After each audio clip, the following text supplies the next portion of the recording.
Hello, everyone. Welcome on into the Wolverine podcast. Anthony Broom here with Chris Bowell. So two-man booth today as our Clayton safety. We literally had to force him to take a vacation. The man works extremely hard. He's over in Italy right now.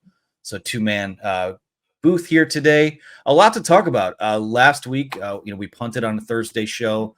A lot going on behind the scenes at the Wolverine with guys off. We're working on this football preview, working extremely hard on the football preview, just as we have been all year when it comes to magazines. And before we start the show, I will once again direct you guys over to the WolverineOnDemand.com. Check out, I believe pre-orders are live for the football preview, but also we want you to get the National Championship edition of our magazine. It's a memento that you're going to want to have your hands on. The entire staff here at the Wolverine put together this book to celebrate Michigan's remarkable 2023 season and this 2024 run through the college football playoff. There's the magazine version that has 148 full-color glossy pages. It's $14.95 plus $5 shipping per copy. Or we have the book version, which is a hardbound copy, a little nicer. Maybe you throw it on the coffee table. 144 ad-free premium glossy pages. You got the hardcover. It's $29.95 plus $6 shipping per copy. And there's a ton of them still left at our offices at the Wolverine HQ. So head to the WolverineOnDemand.com today. Get your copy and load up on them. You're going to want to pass those out to your friends at barbecues this summer and all of that. And also, while we're here, we'll also let you know that we do have a promo live right now for the Wolverine.com. You can use the promo code UM1, which gets you 2 months of access to all of our premium content, whether it's columns from Ballas here, whether it's interviews, the recruiting guys do, analysis, all of it. You can get it 2 months of access for $1 using that promo code UM1. So that's for our YouTube subscribers only. We hope you guys will jump on that. Chris, welcome back. It's been a busy few days. A little bit of R&R for a couple guys on staff last week. How you doing? Good, man. R&R for me included doing 3 hours of the huge show each day on top of 90 holes of golf in 3 days. So I'm still recovering. It's tough for older guys, as you can see. How'd you hit them? You know what? I had some great shots, did some winning. So for not playing in a year, not too shabby. So it was fun, but you know what? Did a lot of good radio with the huge show. I love Bill Simonson. He gives us a nice platform, and it was great. So nice to be back in the saddle though, and getting this football preview ready. Hard to believe that we are closer to kickoff than we are to the national championship game, if you think about it, right? Wow. August 31st, and can't wait, man. It's going to be a fun year, I think.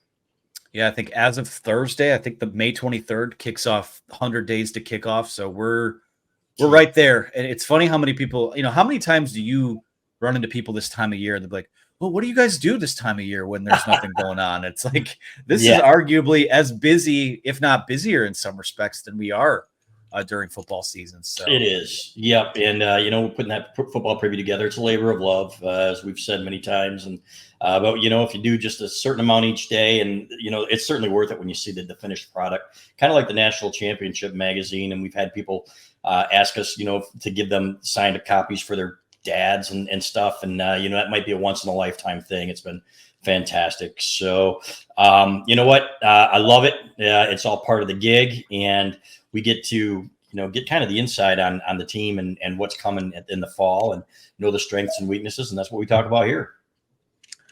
We do have a lot to talk about today. What we thought might be another addition or two in the secondary for Michigan wound up being 4. They rounded this thing out pretty nicely now with adding former Albany cornerback Aamir Hill, added former Georgia Tech, Tennessee, and Louisville safety Wesley Walker. Michigan State safety Jaden Mangum was a guy that was added on that same day on Friday. And then to round things out Saturday with the addition of Ricky Johnson from UNLV. And we'll go guy by guy here really quick. But I wanted to start with this in that, the secondary, you looked at it on paper before last week. You're like, yeah, they could probably afford to add a guy here or there to solidify that depth. And now I think with this cluster as a whole, you're looking at, I don't think depth is a question mark. I think maybe quality of depth, quality of competition, maybe the question heading into fall camp. But, when we talked about a couple weeks ago, what were the remaining holes on this roster coming out of spring football, really secondary depth was, at least on that side of the ball, kind of sticking out like a sore thumb. And now I'm not quite ready to say it's the strength of the defense. I think that's still probably the guys you have up front, but they did a hell of a job rounding this thing out. And now I think you're staring at a situation where, a guy like Quentin Johnson, he's, 6th year in college, but he's going to be fighting for playing time. Wesley Walker will fight for playing time. Jaden Mangum, he's not just going to come and plug into the starting lineup. He's going to be part of a rotation now. So what did you make of these additions, the totality of them last week? I thought it was great. I would have liked to see one more linebacker, probably, if we're talking about defense. And people are saying, well, the defense is set. And I'm looking at the backups, to Jay Sean Barham and Ernest Hausman. And I'm thinking, man, if they had one more guy like they did last year, Hausman being that guy, finishing 3rd on the team in tackles, I'd feel a lot better. But, you don't replace a Rod Moore. And I wrote that in the football preview. This is a guy who is elite at that position, All-American, one of the best quarterbacks they've ever had in the secondary. Outstanding instincts. This guy's just a big playmaker. So, but you can do it by committee so that you have enough guys there now. And they were thin. There's no question about it. So landing the guys they did, I thought was huge. Getting Mangum from Michigan State, I thought was a coup. I really thought you did a great job with that piece on his addition and speaking to the people at Spartan Mag. So you got some truth out of him, which was fantastic. And I think this kid is going to be a nice fit here. I think he's going to understand the expectations are a little higher, with all due respect, when you're coming to the national champions. But I think in that respect, I think the guys on the team and the guys on the defense are going to let him know that, hey, we don't take plays off here. This is the way we do it if you want to be a champion. So like that, I really like Aamir Hill too. I was watching his film, and who knows if he'll be the next Josh Wallace, AB, but this is a guy that's shown that he can play at that level. He's got great skills, great skill set if you watch his film. So I like Jair Hill and his potential. He needed to grow up, but I'm sorry, Aamir Hall. Yes, I got he and Jair mixed up, but Aamir, to me, is a guy that's going to be able to contribute and is going to add some depth there. So I like what they did on that side of the ball. To me, it still comes down to, the quarterback. They maybe back channeled a couple of guys, didn't get them, so they're going to have to go with what they had, and that's going to make or break this team, in my opinion. But overall, you got to give them an A- for what they did in the portal. When you add a Barham, when you add a Josh Preeb on the offensive line, guys that are all conference at their positions that are going to have a good chance to be all conference again this year at Michigan. Yeah, well, let's start with the cornerbacks and how these guys might fit in. Obviously, you hit on Aamir Hall there. His background, obviously played last year at Albany, spent the first 3 years of his career, at Richmond. Last season, totaled 57 tackles, 5 interceptions, 13 passes defended, along with a forced fumble, and graded out elite. Pro Football Focus, you got to give those guys credit. They're breaking down FCS film, too. He grades out at an 85.7 overall, which is extremely good, just short of elite, with an 88.3 coverage grade. This, I think you hit on it with him and Jair Hill. You're probably looking at those being the primary 2 guys that compete for the number 2 cornerback job aside from Will Johnson. And, to me, I think that at worst with an addition like this, you're getting a guy who is a veteran in the room, who's played a lot of football, who's seen a lot of things. But when you look at his film too, I think a lot of the things that he does will translate. Mm-hmm. And he was sort of the guy, right? Now he would be the other guy on the opposite side of Will Johnson. So at worst, I think you're getting quality depth. And at best, you might have this year's version of Josh Wallace. Yeah, that's exactly right. And if you look at the instincts, 5 picks, is 5 picks. I don't care where you get him. You have a nose for the ball. So, and like you said, he's played a ton of football. So we're going to find out, and he's going to find out that it's a little bit different at this level. But Josh Wallace did, and guess what? By the end of the year, he had played some outstanding football here. I don't care what anybody says. Everybody looks at the play or two that he got beat over the top. Oh, my God, this isn't UMass. That kid had a fantastic season, was a huge reason that Michigan won the national championship. So Aamir Hall is going to be a portion of this defense. He's going to have to play, AB, unless somebody else steps up that we aren't seeing. And I think that when they evaluated on him on film from the people that I spoke with, he jumped out to them and said, this is a guy that can help us. So in that respect, I really like that get. Stay with the cornerbacks now. We'll talk about Ricky Johnson, who Michigan pulled from UNLV. He had previously pledged to Washington State. He has 2 years of eligibility remaining, and I think at the time On3's industry ranking had him as the number 788 player in the portal this offseason. Mind you, there have been thousands of guys in there, but last year plays in 12 games with 35 tackles, 6 passes defended, 25 catches on 39 targets. Pro Football Focus not as kind to him on coverage, more of average to below average. His grade was 54.3, which when you start talking about those orange grades, the dark red grades, it's not really what you want to see there. His addition to me is the one that rounds out the depth in the room. I agree. Because yeah. Go ahead. And yeah, I see he's listed as a safety. I think he can play both, if I'm not mistaken. But when you're, if you're grading that in coverage, you got to be able to cover whether you're playing safety or corner. But I'm with you there on that. I think it's depth. You need bodies. It's kind of like wide receiver, right? When we were talking about that, when Kirk Campbell told us after the spring game, he said, just by sheer numbers, we need bodies in there. And that's exactly what they got, in my opinion. I don't think they got any difference makers getting a Morian Walker back, for example. So, but yeah, I think he's a piece of depth, and I think he'll be well coached. I think that there's no question about that here at Michigan. So be interesting to see how he fits. Yeah, I mean, you look at the other guys at the position too. I mean, obviously, Will Johnson, Jair Hall exit the spring as maybe those top 2 guys on the depth chart, and Jaden McBurrows is in the mix there. Again, this is his 4th year in college. Like I'm waiting to see kind of the light turn on for him, and maybe it hasn't quite to this point. Miles Pollard, Cody Jones. They needed to add guys there. I mean, when you look at a 2-deep depth chart, you see, no offense to the young man, but when Keyshawn Harris is there, you need to fortify that depth a little bit. And certainly he'll have a role on special teams as well. But cornerbacks overall, I mean, again, you'd like to see someone a little more proven at this level of college football on the other side of Will Johnson. But, when you have him, when you have the safeties that they do, when you have the defensive line, the front 7 that this team does, I think overall this room is no question better than it was this time a week ago. Let's move to safeties now. Now we know Rod Moore's out for the year. Makari Page is going to start in one of those spots. And then from there, I think he's the one guy where you can say he'll probably play the lion's share of the snaps in the secondary at the safety spot. But Quentin Johnson is a guy who's going to have to compete for time. Wesley Walker is a guy I'm really interested in. You look at him, he adds, with the guys they added over the weekend, I think Michigan added like 1,200 or 1,300 snaps of play from last year to its secondary in terms of the guys at safety. And, when Keon Saab transfers, Rod Moore is out for the year. Zeke Berry seems like is kind of being groomed to be the starting nickel. So I don't know how much he factors into the safety situation. And the moves that they made this week suggest that these guys they brought in will play a ton. But Walker started at Tennessee last year, played 636 snaps, recorded a 70.5 overall grade on PFF with a 75.0 coverage mark, which is in line with what he's been most of his career. So to me, you look at a guy like him, and I think it's, you look at the safety rotation.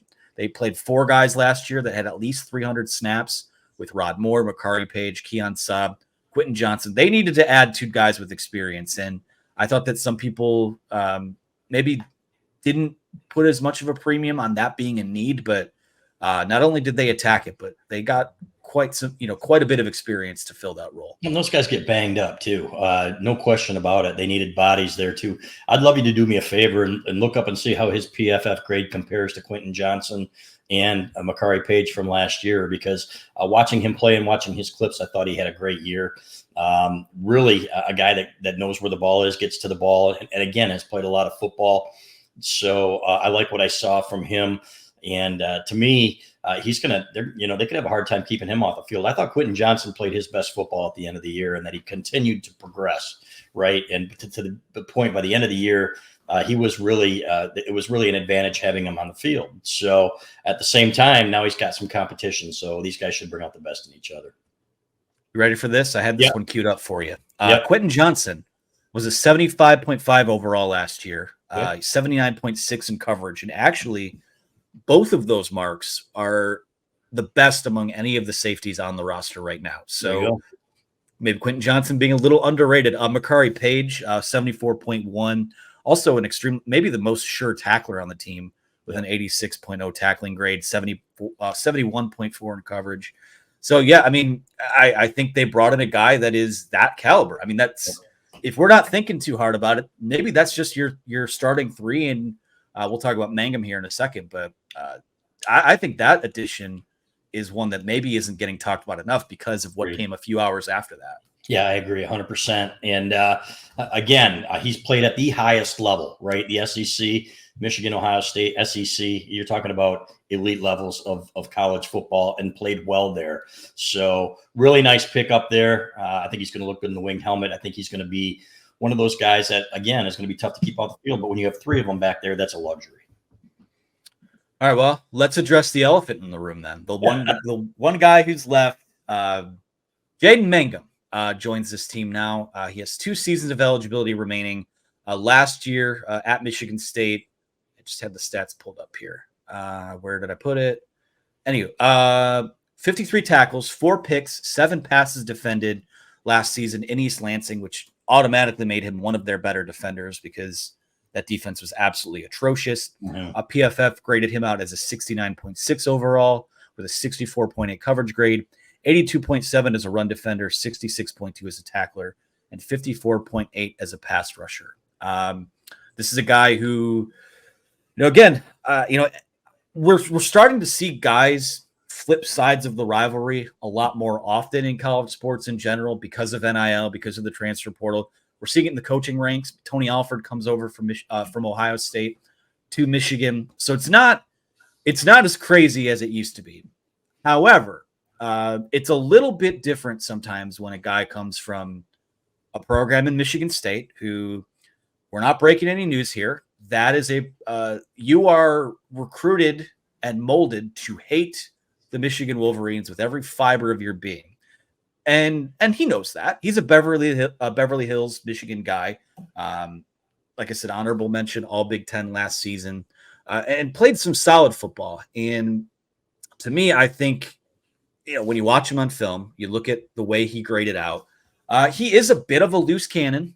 He's a guy that will go for the big hit, but he's also got really good ball skills too. And someone where I tend to think that this one might be a little more of a long-term play for Michigan. If we talk about those more veteran guys at the top of the depth chart, I think the biggest thing with Mangum is going to be his coaching staff reeling him in a little bit.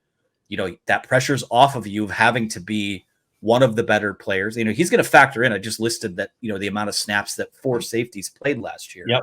So he's going to play and he's going to factor in. But, I think there's probably a little too much bluster on both sides about, you got Michigan State fans saying, he sucks, we didn't want him anyways. You got Michigan fans saying that you just pulled the best player off their defense. I think the truth is probably somewhere in the middle there, that more skews towards him being one of the better players on that team. But I like the addition, and it just adds a little more juice to, let's face it, Jonathan Smith and Sharon Moore aren't 2 guys that are really saying a lot to churn the fires in the rivalry. So maybe here's that first bit of juice of the new era of this thing. Can you remember a Michigan coach that really called out Michigan State, or you had Mark D'Antonio doing it to Michigan all the time. You had Bobby Williams doing it all the time. John L. Smith didn't, and they didn't like him. First of all, he couldn't beat Michigan or anybody else, for the most part. He was close, but didn't have the level of hatred that they prefer. I'm interested to see how the new John Smith is going to go over there because he doesn't seem to share that hatred for Michigan that they do. So that's why part of the reason they loved Mark D'Antonio so much. Obviously, the winning didn't hurt either. But with Mangum, it's always good when you get the better players. For example, a Roddy Gale on the basketball side from Ohio State, and the players that you give back are guys that weren't going to play here, like a Samaj Bridgman or Ben Van Sumeren played a little bit at Michigan State, but nothing earth shattering. So Justin Boren's really the only one that I can think about. Several years ago going to Ohio State and played pretty well there. But so it's always nice when you get the better of that deal. I really thought that the remarks on social media, at least the ones that were relayed to me, were over the top.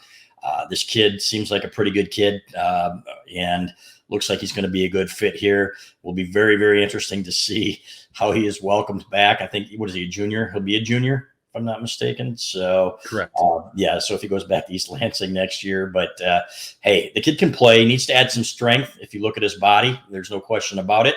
And they're going to need him to tackle, right? I did like his run stopping grade that you brought up. I thought that was pretty big. And but to me, this is good depth. Again, a guy that's going to compete for a starting job and is really one of those guys that can play here. This isn't just a depth piece. This is a guy that's going to compete for playing time.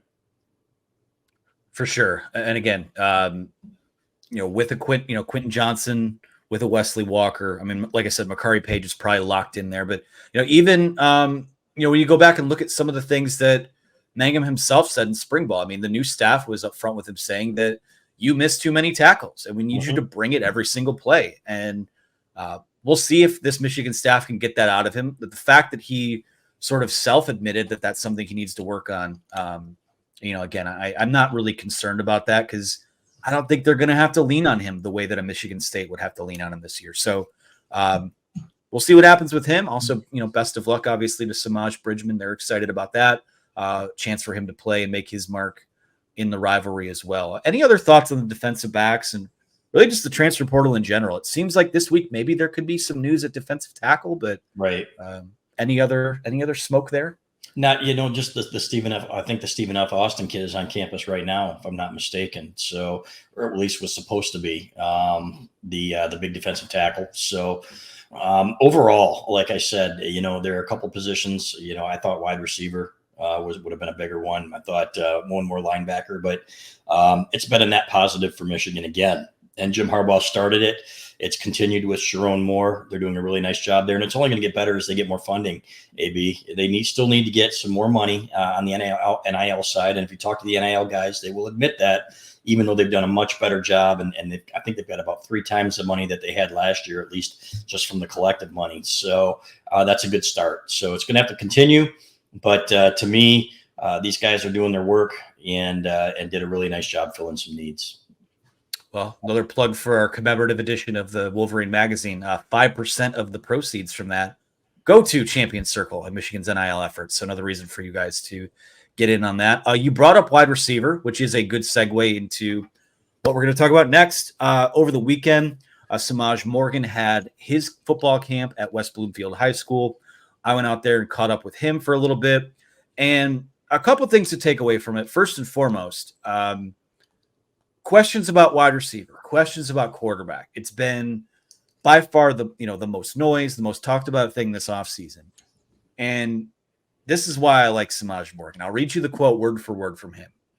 He goes, when asked about the wide receivers and the quarterbacks at Michigan, he goes, I don't know what you're hearing, man. Nobody outside of Schembechler Hall knows shit anyways. So whatever you're hearing, it is what it is because we got some stars and you're all going to see them when the season pops up. I'm confident everybody in our room and in our quarterbacks, especially our quarterbacks, I'm confident in.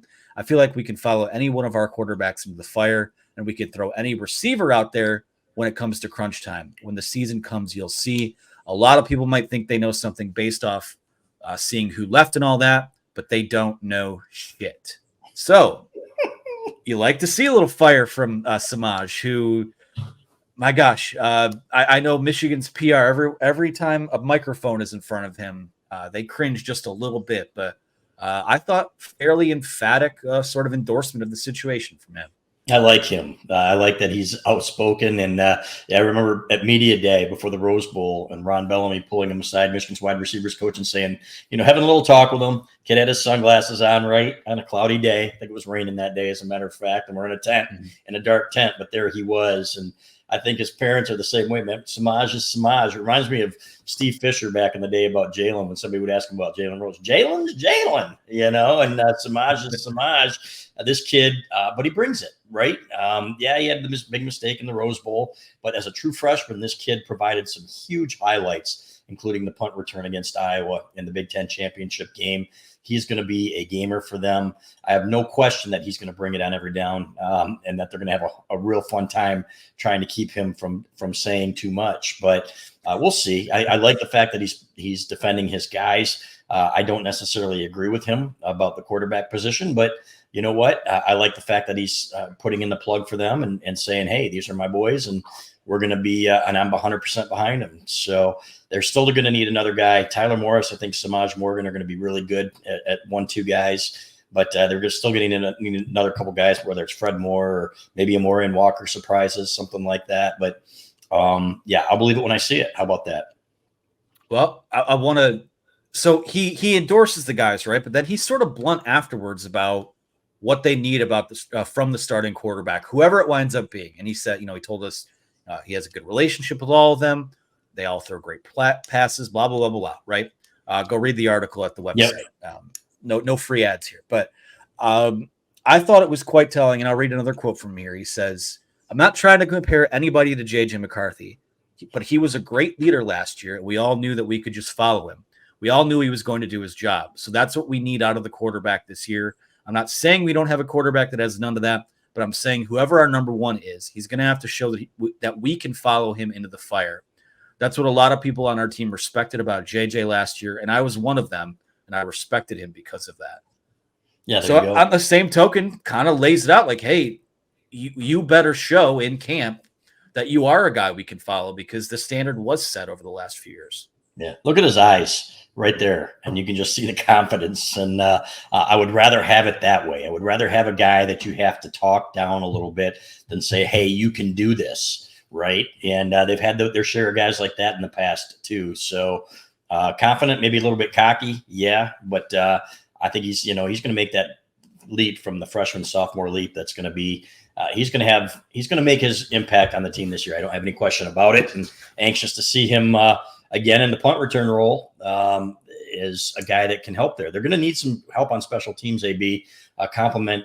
The special teams are going to have to complement the offense to put them in good positions too, because it's going to take them a while, in my opinion, to really find themselves. I'll read one more quote from him here. This is from part 2 of our conversation. He says, to be honest with you, I don't really care if people know who I am. I don't care about all that fame stuff, but last year I feel like it was just an introduction. I put my feet in the water a little bit, and I didn't even scratch the surface last year. It's not even anywhere close to what I could do. You saw me play in high school, so you kind of know. I'm just ready to do that this year. I'm ready to play. I'm a dude, and I'm going to make the most of any opportunity I get, but I will be in there more. I will be in the game more than just coming in for a play, doing something, and then coming out. If I'm in there more, I feel like I can do more. So, yeah, I mean, this guy, you hear that and you're ready to run through a brick wall and put all kinds of stock on what he can be as a playmaker. But, I guess the takeaway for me is that with guys like him, I don't have any doubt that we saw in the Rose Bowl the type of juice that Tyler Morris has. I think he's going to be a weapon. Yep. Fred Moore's a guy that's put in a lot of work this year. It's really, I don't have a whole lot of questions about this wide receiver group, the tight ends group. It's going to come down to quarterbacks, and we'll see if that guy's there. It really feels like it is the one thing, maybe not the one thing, but the biggest thing that could determine if this is a 9-win season, a 10-win season, or 11 wins, 12 wins better, in terms of what we saw the last few years. Yeah, I would agree 100% with that. So, and it's like they said, the time to get a quarterback would be January. They didn't really know if J.J. McCarthy was coming back. They hoped so, but he made the right decision for himself, AB. And now it's up to one of these guys, the expectations for the position. I know it's cliche at Michigan, but that's just the way it is. Whoever wins it has big shoes to fill. So interested to see what Jack Tuttle provides. It was interesting listening to some of his teammates talk about him when we dropped off the check from the Champions Circle to a couple of them. And they said, keep an eye on Jack Tuttle. I think it's going to be maybe a combination of him and Alex Orji. So we shall see, but Jack Tuttle made some improvements last year. He's not the quarterback that he was in those couple of years at Indiana. I think that a lot of people will be surprised when they see him. Yeah, again, we'll probably have this conversation 10 more times throughout the offseason, but you're not going to apologize for your season going on longer than anyone else and your star quarterback having a decision to make. You kind of just handle what comes next because you got the bird in hand, you have the national title, and now you've worked to, you know what the standard is and you have something to build towards. So that'll do it for that segment. We're going to take some questions here from the Fort, our premium message board. Again, if you want to be someone that submits these questions every week and you watch these videos on YouTube, use that promo code UM1, which will get you 2 months of access for only $1. So take advantage of that today. We're going to start with this one from CMA Wolverine, who it actually kind of goes hand in hand with what we were just talking about. He says, is it reasonable to expect any real production from this offense the first 6-ish weeks of the season until they can build some chemistry? Talented or not, you have 5 offensive linemen who have not played together and a new QB, and that's usually a formula for early season problems. As Fair question. And it'll be, I think week 2 is when we'll really find out. Week 1, Fresno State's not a pushover, right? This isn't some crappy team coming in here. This is a team that will be able to do some things. So we'll learn a little bit then, but we will really learn more when they play Texas. And to me, I would like the movement they got up front with their offensive line, even though it wasn't the offensive line that we're going to be seeing in the fall. In the spring, these guys were moving guys off the ball, and I was pretty impressed individually. Now, when they get them together, is Miles Hinton at left tackle going to be able to block? Yeah, is Gio El-Hadi, going to be 100%? Is he going to? I have great feeling about him. Greg Crippen at center is a question mark, right? There's a reason that he was passed over and that they were looking in the portal. So it's his time to shine. But again, are these big games? Is he going to be able to do it? So. It's a fair question, and it's really going to come down to quarterback play too. So it's going to be a lot different than it was for these guys in the spring. And when they go live, Alex Orji has never thrown a pass in a game, right? Or has he? Like one, or did he last year? Maybe one for 5 yards. Just one. Yeah, exactly. So there was a reason for that. So it's going to be tough. I would imagine you're going to see a game plan like Minnesota with Joe Milton. Remember in the 2020 season when it was a little dinking and dunking and stuff out of the backfield and making it easy for him and all the throws. But when it came time in the big games for him to perform, he just wasn't up to the task. So hopefully that won't be the case. Hopefully they'll find a guy. But I would expect there's going to be some low-scoring games in the early going, and then hopefully these guys find themselves and they're able to smash too. That was another big question I had. Are they going to be able to run the ball? And we don't know. We just don't. So, but if you have one or the other, AB, if you can throw the ball, if you can run the ball, then it's going to open some things up for the other side of the ball. I'm very hopeful that Donovan Edwards and that offensive line are going to be able to do some things in the run game. Yeah, there's no 8 or 9 week run up into the season actually starting this year. Like your season it starts week 1. It does. Fresno State is, I get as of now, they're a 22-point favorite over Fresno State to open the year, but that's a lot different than when you're open the year as a 38-point favorite, 40-point favorite. Mm-hmm. I think there was a game somewhere the last 3 years where they were a 50-point favorite, which is insane. Yeah. So they're going to get tested right off the bat, and that defense, and I think that's part of the reason why we see them load up on defense over the last few weeks, is that they are going to have to be carried by that defense at least in the first half of the year. When you have that game with Texas, you have the home games, home game against USC, you go out to Washington. I could see it taking a little bit of time. And, the bye week is a bit fortuitous this year in that it does come, 6 games into the season. You get the 6 games after it, and hopefully you're hitting your stride from there. I suspect, though, by the time we hit that USC game, I think we're going to have a pretty good idea of what this team is and what they're going to look like. So for me, I think it is a bit of a concern for sure. But the only way, what's the old adage? The only way to get better at football is to play more football. And if you have to, I'm not advocating for them to lose a game, but if you have to lose a game somewhere to find out what you really are, I think this new schedule or the new playoff system, the expanded Big Ten, I think it allows you just a little bit of a margin of error as opposed to you lose one game and you're done now, which I never really cared much for that. So we'll see what happens. Let's go to this one from Rich also, and I'll let you answer this one first because I know you're fired up for it. What system will you play EA College Football 25 on? I'm going to have all you guys over. We'll have like a little staff powwow and check it out. So they have one for my old Odyssey 2 by Magnavox? No, I don't even know what that is. Yeah, I know you don't. See, that's before your time. So I think I still have that in the basement, and they had the little guys running with pixels and stuff like that. Is that before or after in television? It was. I think it was after, but it was right there when Atari came out. It was Magnavox's answer to Atari. So I'll say this: these games these days are just too complicated for me. I only want a joystick and a button. I don't want a million buttons to have to push to make my guy spin or whatever. So I'll be watching as my kids play it, and I'll be very interested to see the graphics and everything else. But I'm those days are gone for me, unfortunately. Rich, undecided. I have an Xbox right now, but I'm thinking about maybe making the switch. We'll see what happens. But we will. There's a lot of video stuff that we're going to be able to do with that. So I'm excited about that, and that will certainly be a part of what you guys see on this YouTube channel when it comes out. So excited for that. Let's go to a basketball question, Chris. Yes. This is from Sophie23, who says, is Dusty May done adding to this year's roster? If not, what can you share regarding players of interest? Yeah, he told me just a couple weeks ago that they could add one more. They got room for one more. It would have to be the right fit. I think Kenai Ruths, I think they kind of looked at him. I think the Georgia people, from when I talked to the Georgia people, when Akeem Miskdeen was still the assistant coach there, they said that he was kind of shopping for the best deal. Got it at Louisville, so I think Michigan was okay with that. So if they found one guy that could really be a difference maker on this team, I think that they would take him. Dusty did not know who that was at that point, so they are kind of keeping their eyes open. And but for now, I think they're concentrating on the future, and they love their team as it stands. They think that he thinks he's got a winner, man. And what I love about him, and he says, I'm not shying away from it. He said, I feel better than I thought I was going to. He said, I thought we were going to win, but I think we have a high ceiling, and I think we have a high floor as well. So, Sophie, I think that they are set unless something comes out of nowhere. But I don't expect that to happen at this point.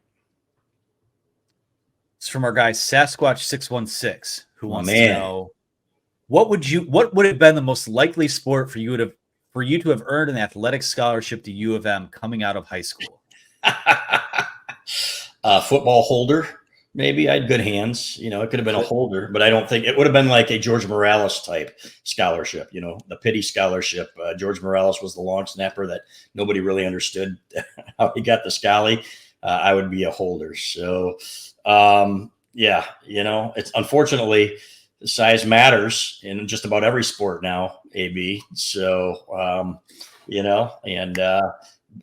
it comes to bat speed or club speed in golf or anything like that, it just is what it is. So that's my answer.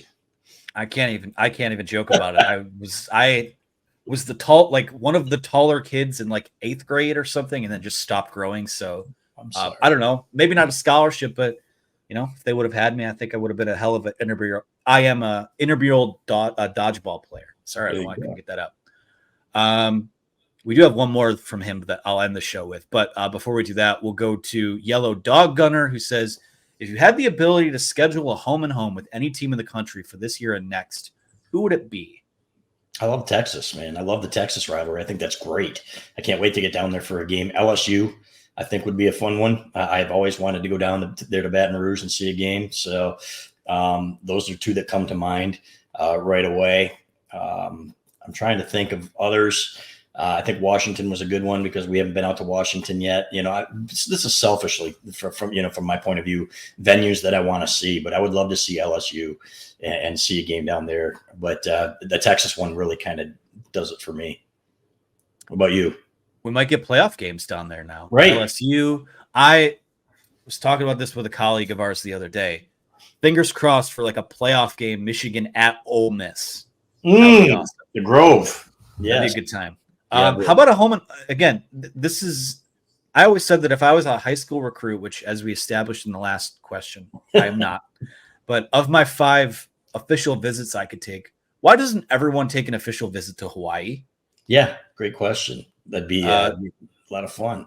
That'd be fun, take on the Fighting Timmy Changs down there. Yeah. Nice little trip here. But I think the LSU one, I'd love to see them play at Tennessee and have Tennessee come up here. I'm excited. I think we're going to see more of these matchups, from a college football playoff perspective, because there are these on-site games now, but it's exciting. I hope they're part of it this year because they have a hell of a team, and it'd be fun to see, even in Alabama or an LSU, someone have to come up here and play in December. I don't know that anyone's. Heck, Ohio State doesn't even want to come play up here the last weekend in November. So there's snow flurries, man. Snow flurries.